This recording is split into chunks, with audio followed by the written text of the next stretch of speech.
Bismillahirrahmanirrahim. Assalamualaikum warahmatullahi wabarakatuh.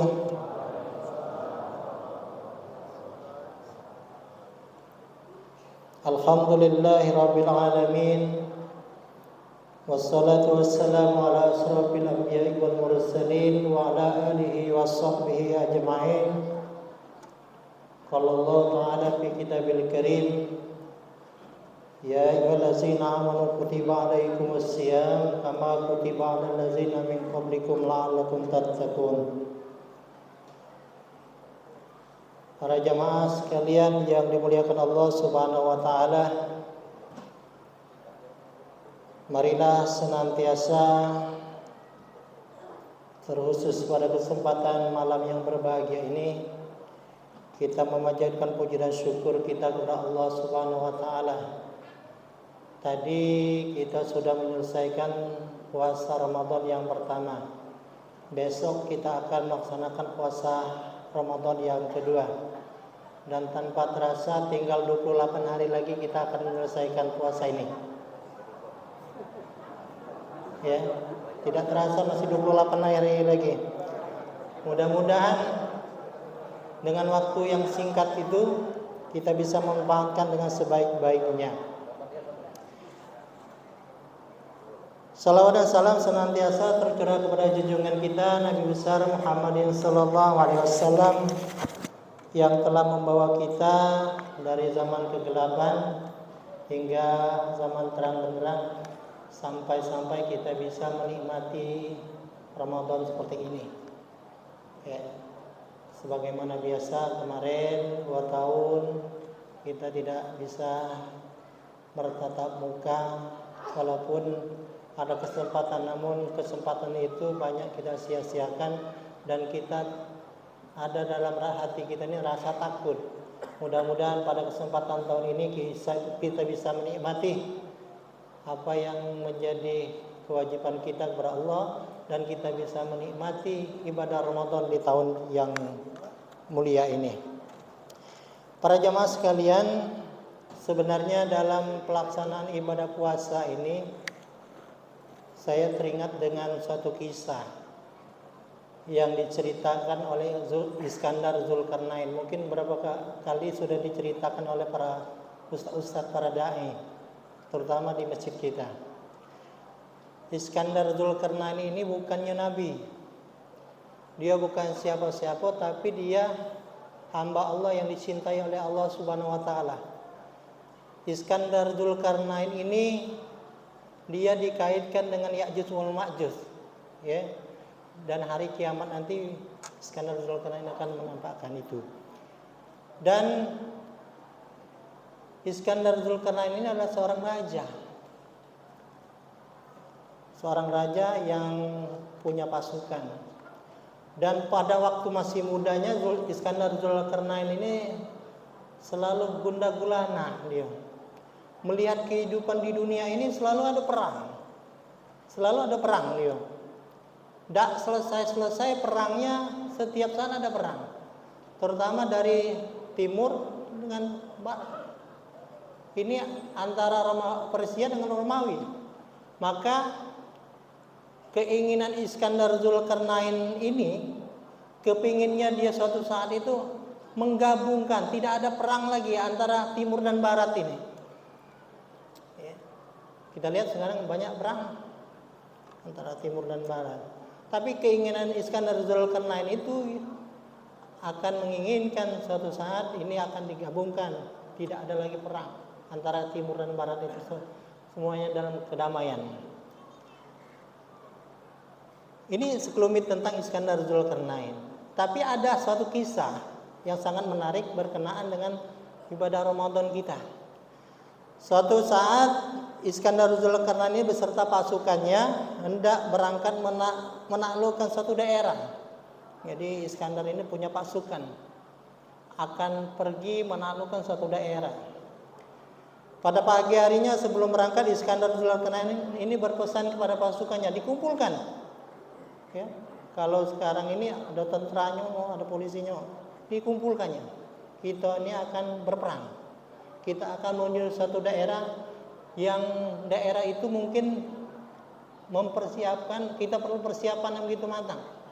Kita harus bawa bahan, kita harus bawa persiapan agar senantiasa ketika kita perang tidak kekurangan sesuatu apapun. Dalam perjalanannya, ya, nanti kata Iskandar Zulkarnain ini kepada pasukannya, nanti dalam saat kita akan melintasi daerah yang akan kita lalui itu adalah sungai. Maka dia berpesan kepada pasukannya, wahai seluruh pasukan, kira-kira bahasa kitanya, kalau kita kaget dalam perjalanan itu menemukan apa yang kita injak itu, menemukan barang, maka silakan diambil. Silakan diambil apapun yang terinjak di sungai itu. Apapun yang terinjak oleh kaki kita di sungai itu, ambil. Kata Iskandar Zulkarnain. Dan ketika malam tiba, pasukan Iskandar ini melintasi sungai, betul, melintasi sungai apa yang dipetakan oleh Iskandar Zulkarnain. Tetapi biasa kita nih, dalam satu pasukan, dalam satu kelompok itu pasti pikirannya beda-beda. Ini pikiran si A ini, B, C, beda-beda. Dalam pikiran ada 3 golongan prajurit. Yang pertama mengambil apapun yang terinjak di sungai karena yakin dia itu hanyalah batu.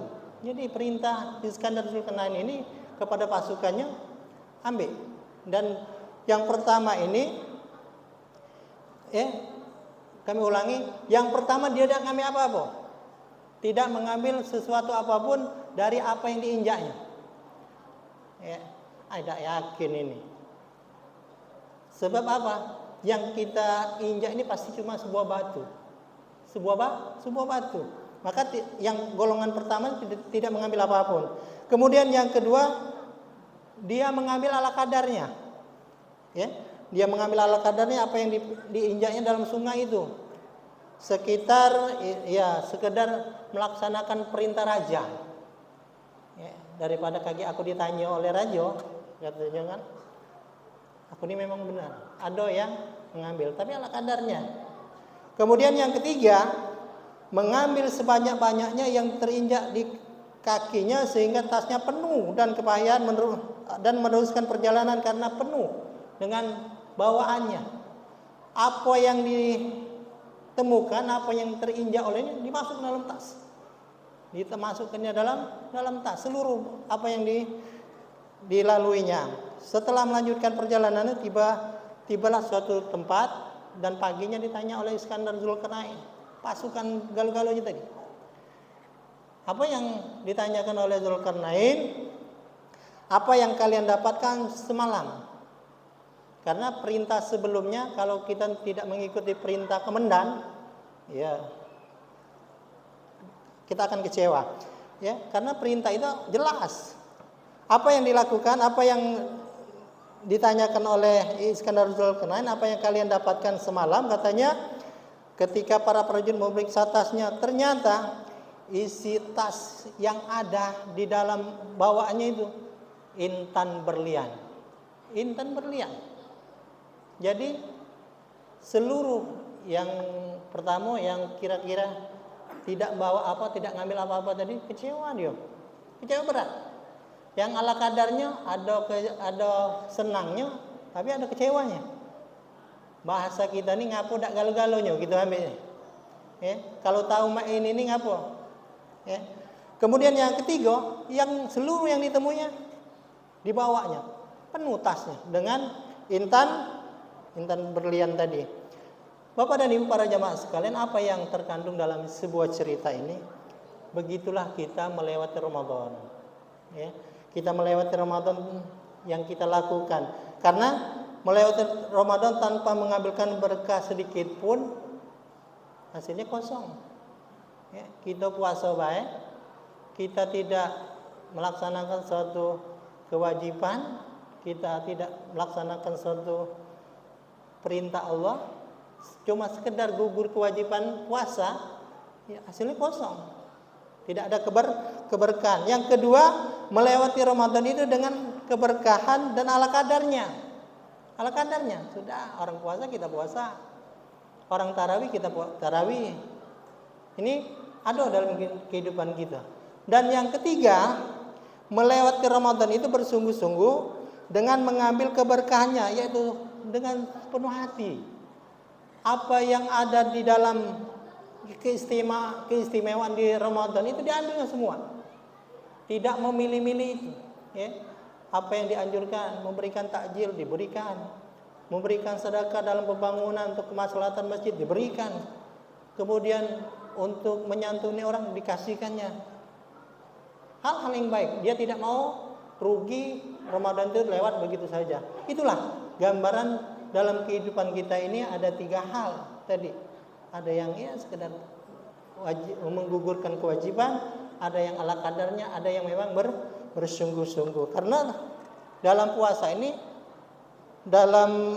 Al-Hafiz Ibnu Rajab Al-Hambali radhiyallahu anhu pernah mengatakan, yaitu jihadun nahar ala qiyami wal jihadu fil laili ala qiyami.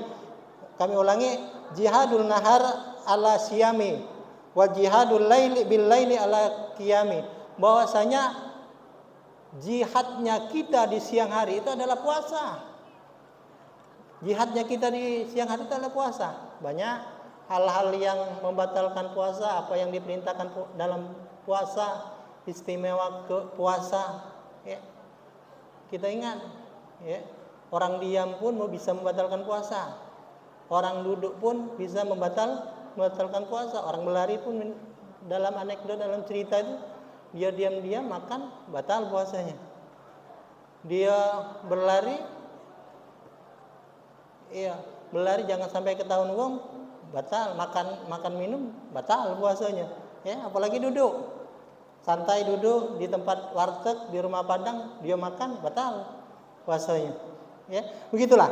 Ya, jihadnya kita di siang hari itu adalah siang puasa, dan jihadnya kita pada malam hari itu adalah kita melaksanakan qiyamul lail, ya, kita mendirikan salat malam.